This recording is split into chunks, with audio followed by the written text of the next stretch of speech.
Shalom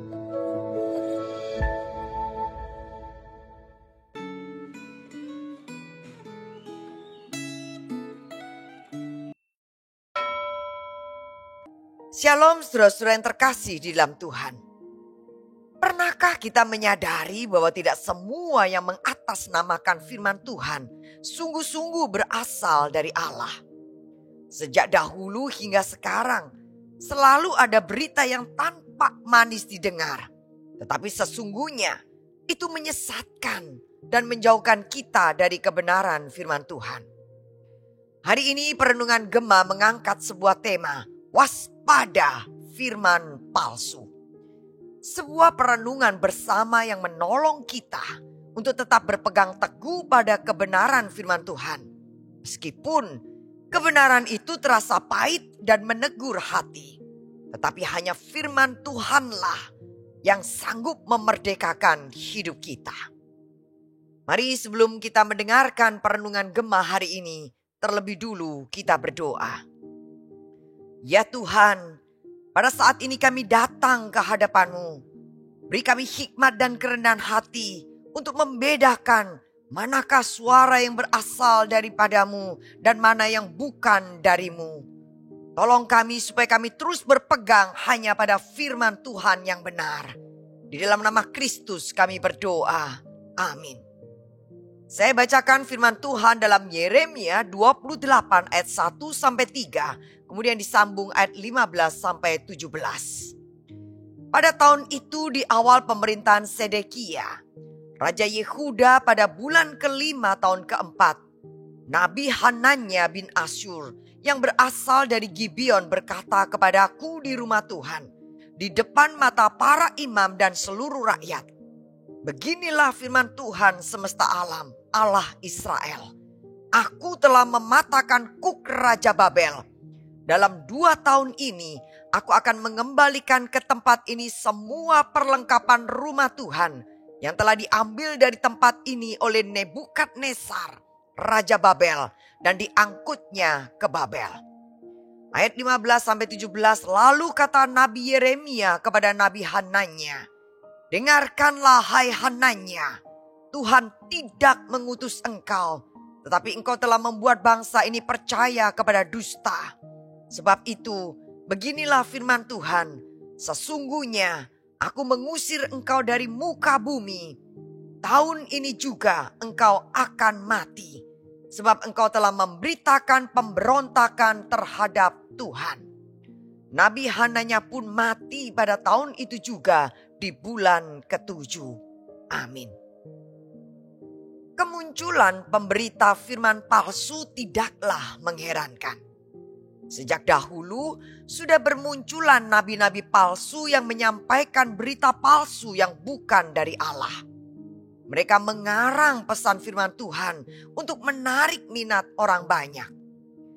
Dalam bacaan Alkitab hari ini, terdapat seorang nabi palsu yang bernama Hananya bin Asyur dari Gibeon. Ia menyampaikan firman Tuhan kepada Nabi Yeremia di depan mata para imam dan seluruh rakyat di rumah Tuhan. Katanya, beginilah firman Tuhan semesta alam Allah Israel. Aku telah mematahkan kuk Raja Babel. Dalam 2 tahun ini, aku akan mengembalikan ke tempat ini semua perlengkapan rumah Tuhan yang telah diambil dari tempat ini oleh Nebukadnezar Raja Babel dan diangkutnya ke Babel.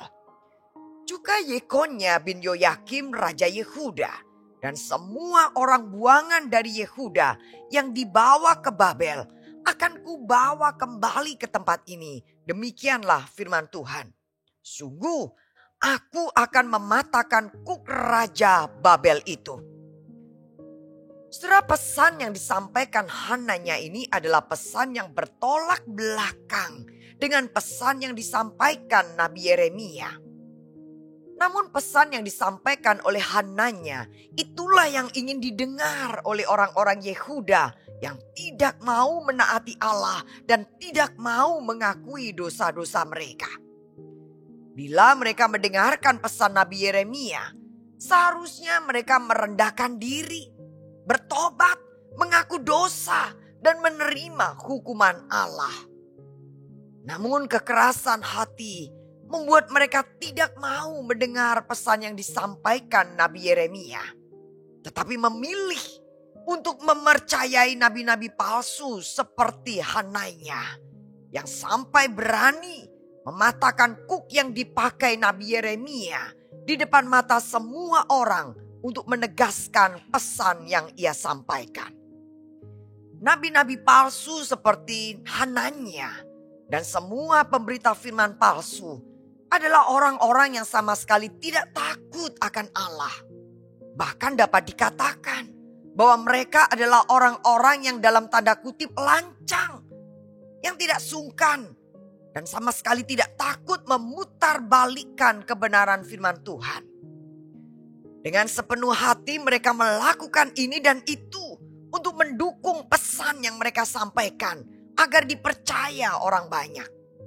Yang paling mengherankan adalah bahwa pesan para pemberita firman palsu dan para nabi palsu itu diterima oleh umat Allah. Saudara-saudara, Allah tidak main-main dengan orang-orang yang membelokkan kebenaran firman-Nya. Hananya dihukum mati oleh Allah.